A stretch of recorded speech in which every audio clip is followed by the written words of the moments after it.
को आज ये पसंद कर लिया है, कपड़े तो सारे तेरे कंध कर लिया।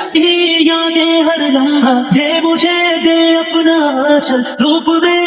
ভাই গো ভাই, সোশ্যাল মিডিয়াতে 2026 সালটা আসলে কিভাবে শুরু হয়েছে? একের পর এক ধামাকা দিয়েই মনে হয় 2026 সালটা শুরু হলো। যেমন একদম বিয়ের মৌসুম লেগে গেছে 26 সালের শুরুতে, তেমনই কিন্তু নতুন নতুন প্রেমের পূর্বাভাসও পাওয়া যাচ্ছে। সোশ্যাল মিডিয়াতে খুব জনপ্রিয় একটা মুখ, সকলের পরিচিত মুখ, রাজার এক্স বউ আখি।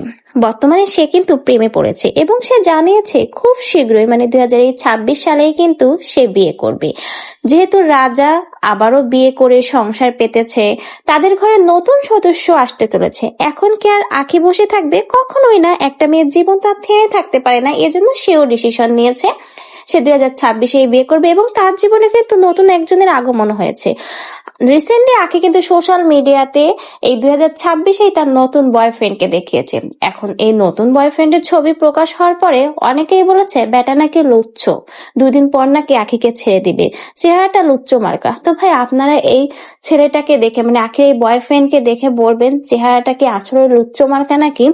তো অন্যদিকে আবার অনেকে কিন্তু খুব ভালো মানে পজিটিভ সাইন দিয়েছে। কেউ কেউ বলেছে আখি যদি নতুন করে জীবন শুরু করতে চায় তাহলে করুক, আবার অনেকে বলেছে রাজার থেকে দেখতে অনেক বেটার। নেগেটিভ পজিটিভ দুই ধরনেরই মন্তব্য করেছে আখির এই নতুন বয়ফ্রেন্ডকে দেখার পর। অনেকে তো বলেছে বেটার নাকি চরিত্রও ভালো না, অনেক মেয়েদের সাথে সম্পর্ক, এমন একটা ছেলেকে কেন আখি খুঁজে বের করলো, আখি তো এর থেকে বেটার কাউকে পাতো, একদম রাজার মতোই 2 দিন পরে হবে। এরকম সোশ্যাল মিডিয়াতে আখির এই নতুন বয়ফ্রেন্ডকে দেখার পরে নানা ধরনের গুঞ্জন শুরু হয়েছে। আবার কিছুদিন আগেও কিন্তু একটা গুঞ্জন শোনা যাচ্ছিল যে দিশার মামা বাপ্পির সাথে আখির একটা বেশ ভালো সম্পর্ক রয়েছে। হঠাৎ করেই তাদের সেই রিলেশনটা ভেঙে যায়, এরপরেই নাকি আখি এই নতুন ছেলের প্রেমে পড়ে। আর এটা দেখে মানে দিশামণির মামা বাপ্পি সে নাকি দুধ দিয়ে গোসল করেছে। তো যা হোক, নতুন প্রেমের বিষয় 2026 সালে হয়তো আরো নতুন নতুন ধামাকা আমরা দেখতে পারবো।